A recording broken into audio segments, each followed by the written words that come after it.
Okay, so today I want to make a video talking about how to wean your exclusively breastfed toddler. I have a almost 2-year-old. She's going to be turning 2 in November, and I weaned her off of, our intention was firstly to wean her off of night feeds.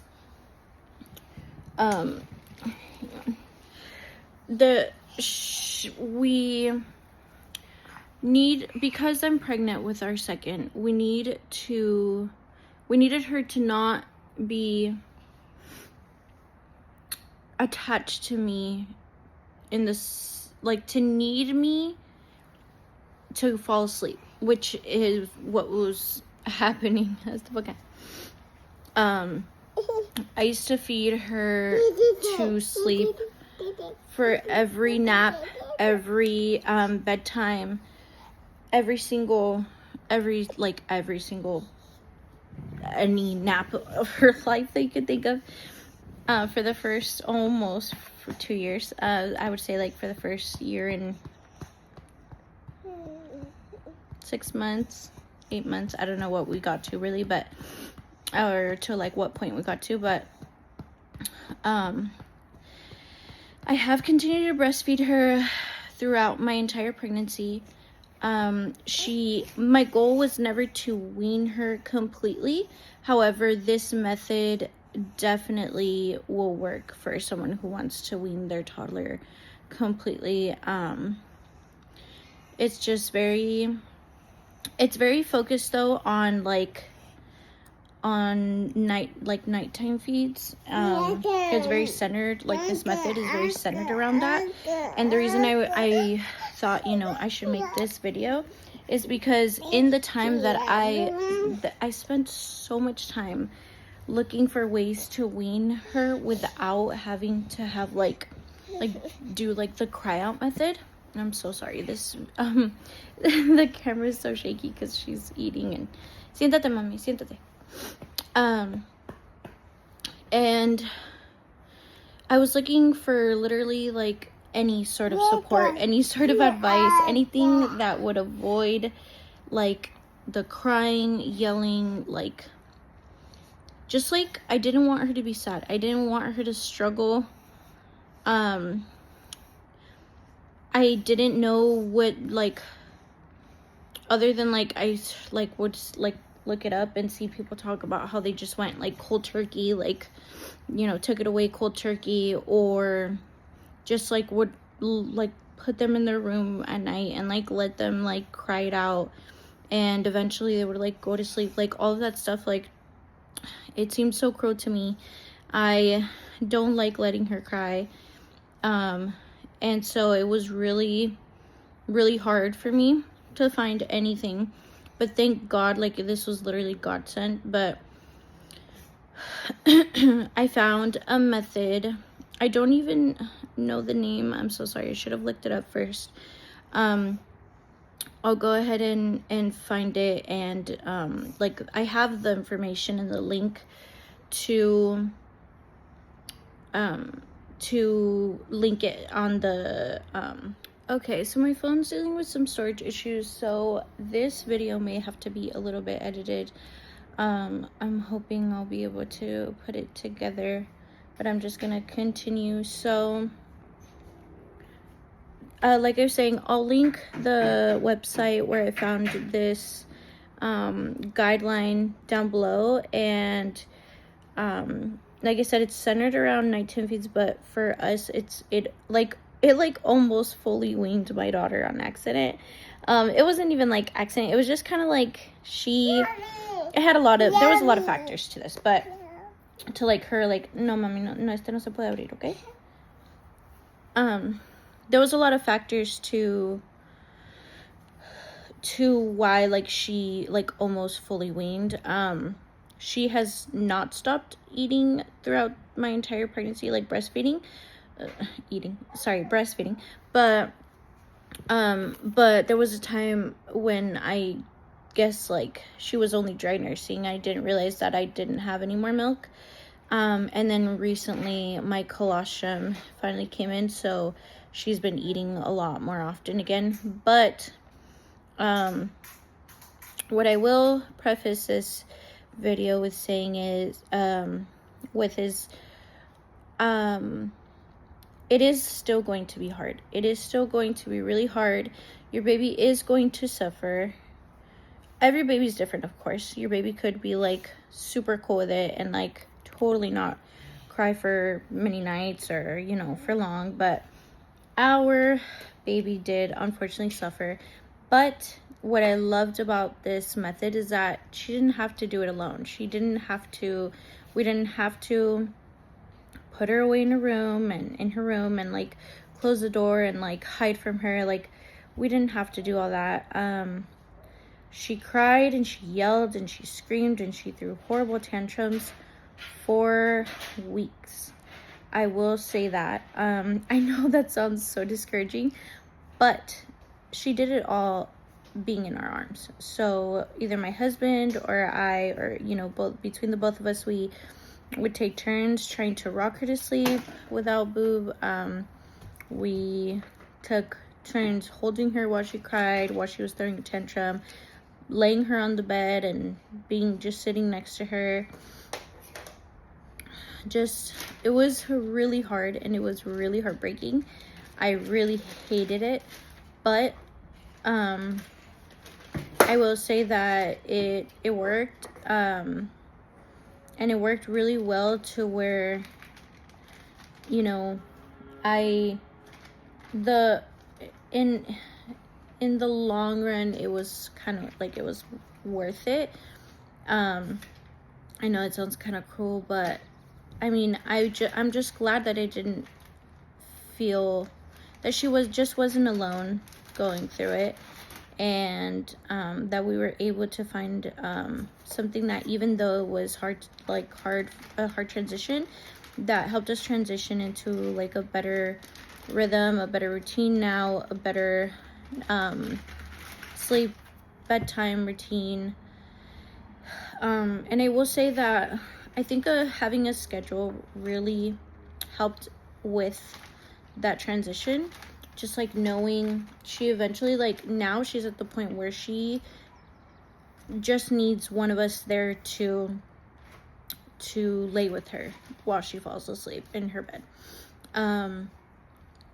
It went from like needing like full, you know, breastfeeding, like literally never being able to fall asleep ever without me, to rocking her to sleep, to patting her butt to sleep, to now like her like basically falling asleep, like just with one of us laying down next to her.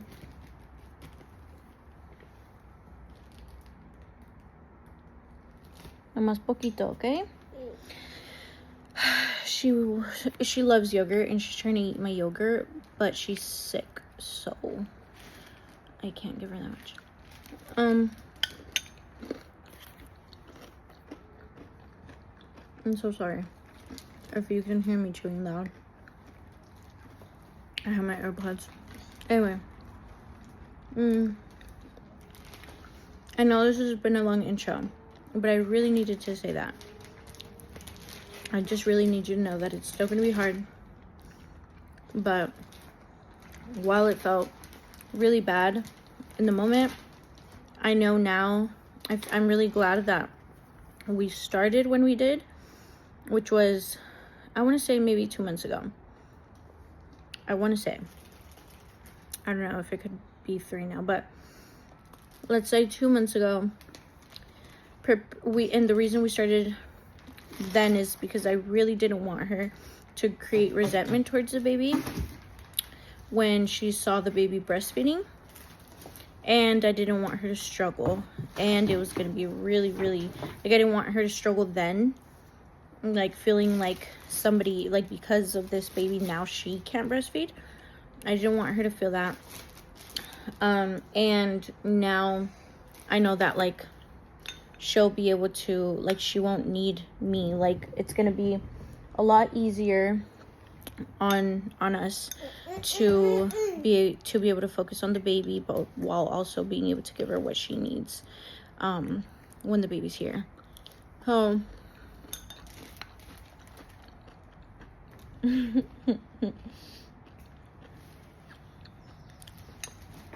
so I'm going to put the method down below. And I will say, I'll kind of give like a rundown of how we did it. So basically, the way that we started, and you'll kind of, once you read like the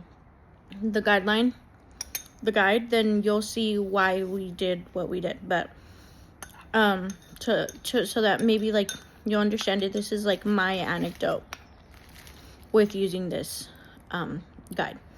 So first, for the first 3 nights, everything is broken up into 3 nights. For the first 3 nights, I would feed her. I would breastfeed her all day long for as long as she wanted. And then I would pick a time. I think we followed the time that it said on there. But then like we eventually kind of like tweaked it to like what fit our schedule. But basically I would feed her all day long up until 9 p.m. the latest. And once 9 hit, I would tell her like, okay, it's nighttime. We're no longer, breastfeeding's all done, booby's all done. We're no longer going to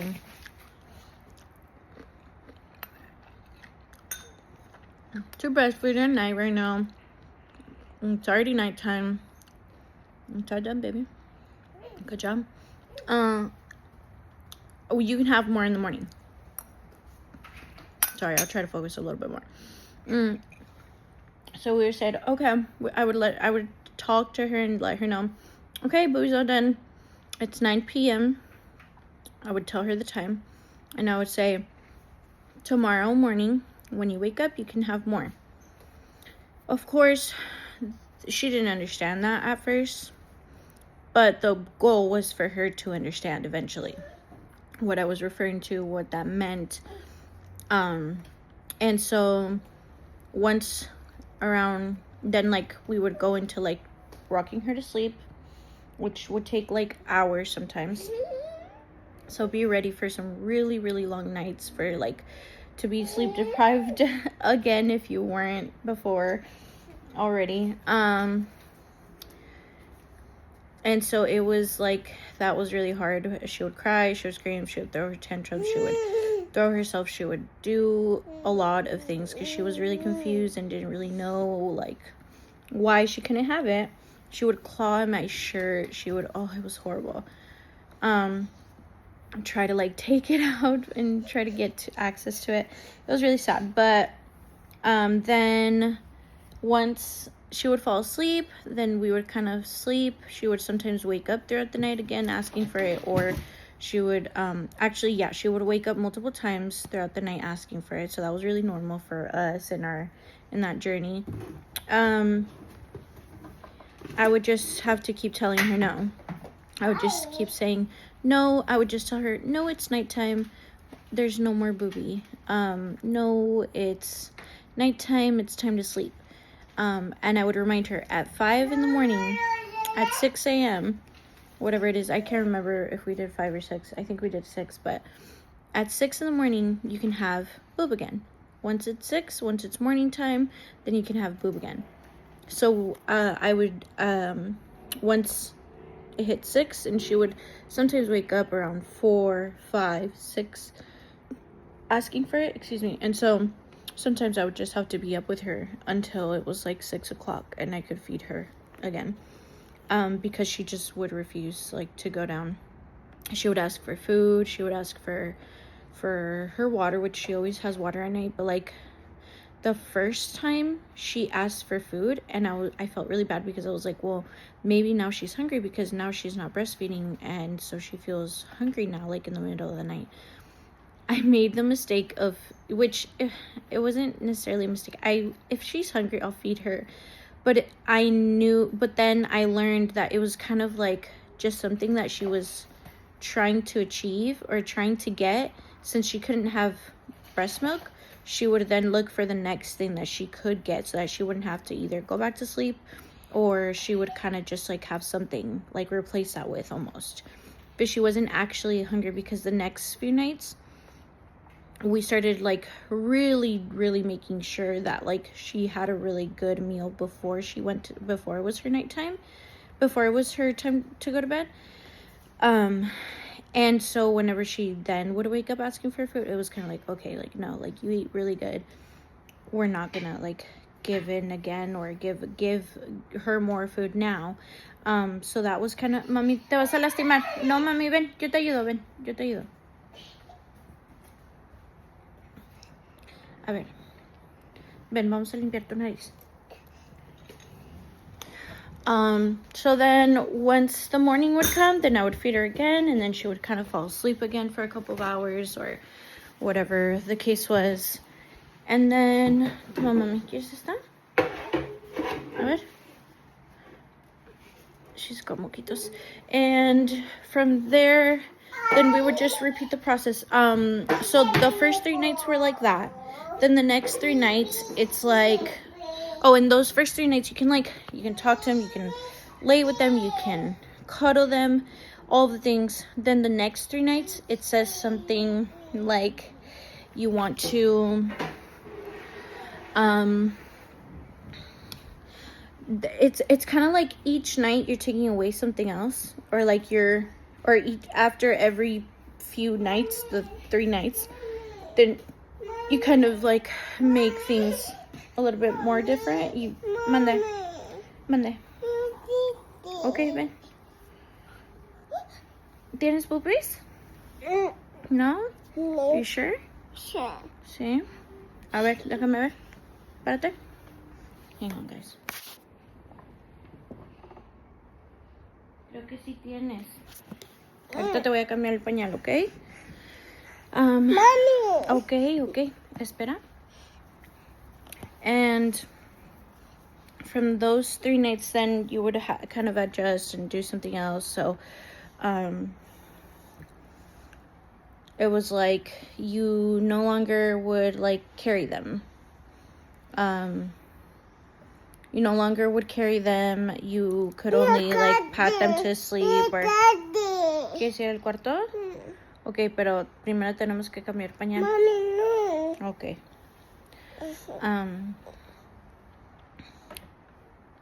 So then it was kind of like, then you couldn't you could only put them to sleep, and like you would still be there with them. Mande. ¿Eh? ¿Qué es eso? ¿Eh? ¿Qué es eso? ¿Qué es eso? ¿Quieres agua? Ve por tu agua, pues. And then from like the next 3 nights, then like you would like lay down with them, but then like not pat them to sleep, so that each night they're kind of like, or after everything is, they're kind of adjusting to like slowly, like you're slowly getting them to transition into being able to sleep on their own. And so once we got to like a better place with all of this, you know, like I said, we were following like a routine with her. No te subas, Cata. Really sorry, there's so many pauses in this video. No te subas, por favor. And once we did, like, we had like a schedule, you know, like right now, like she wakes up at like 6, goes to sleep like between 7:30 and 8:30 typically. We're not like super strict on that, unless like it's like the middle of the week, like unless it's like Monday through Thursday or Monday through Friday, around there, like we try to stick to 7:30. But like if she goes past that, like it's really not that big a deal. Sometimes, I mean, we can see the difference, sometimes, but that's all right. Bájate, por favor. And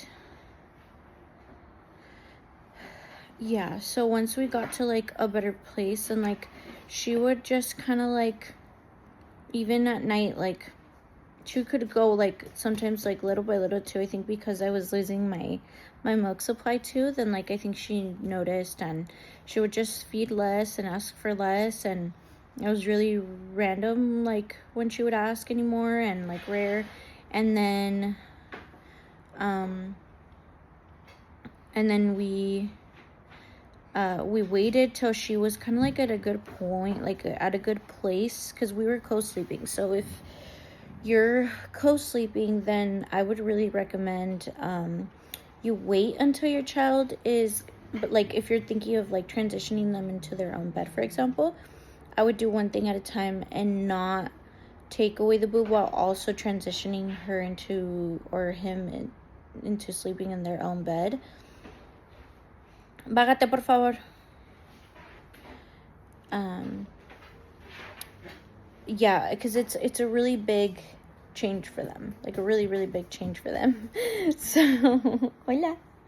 So I highly recommend just waiting for them to get used to not feeding at night anymore, and then if you want to transition them, once you feel like they're really gotten the hang of it, they're really used to just going to sleep, you know, with a little bit of help, then I would say to transition. Bájate, por favor. Transition them to their bed. Yes. So then once that's what we did, and it's worked out wonderfully. She absolutely loves sleeping in her own room, and I swore that I would not like put her in her own room before she was like 2, because I was like, I just felt like she's so little, and I do feel like she's so little, but she's so independent, and I do feel like that's attributed, bájate mami, that's attributed to like the fact that like she has a really close attachment to myself and my husband. I feel like she feels safe no matter what, so I do feel like she like has just really been more independent because of that. And so yeah, like I said, I like literally would like worry so much about like how are we gonna do it, and I don't want her to cry, and I don't want to make her suffer, and I don't want to make her cry, and all of the things. Bájate, please. She's just playing over there. But yeah, I would think like, how on earth do people get their like toddlers to go to sleep like without any help, or like without them, or how do they just go to sleep? How do you just put them down for a nap like without, like it was just so much. Espera, primero vamos a cambiar pañal, vamos al cuarto. It was just so hard to even imagine what that could be like. Vente, mama. And little by little, like it's taken a lot of time and a lot of patience, but it's been so rewarding, so worth it to just, it was really hard, but really saddening, but it ultimately just really has worked out great for us, and I'm really happy with it. So I think like with this, I really, really think that you could just adjust it to like what your need is. So like if you need to wean the same, like the nighttime feeds, or then like I don't know if like somebody would want to wean from only daytime, but or both, like completely just wean your child. But I do really think you can just adjust the rules, adjust the things to kind of fit what you need. Like if it was in the day, then you could do like 3 days. You'll feed them between this hour and this hour, and then cut them off, and then just let them know, hey, we're no longer going to feed from this time to this time. Whenever it hits this time, then you can have more, or stuff like that. So I really think that you could totally make it work for to fit your needs, honestly. And like I said, it's going to be really hard, so brace yourself, but totally worth it. So if you have any questions, please let me know in the comments. I will be glad to share more. If you need me to make another video, if I'm missing anything, or if I get a lot of questions, then like I'll totally make another video addressing them. All right, thanks. I know this video was so long and like super confusing, but thank you for watching anyway.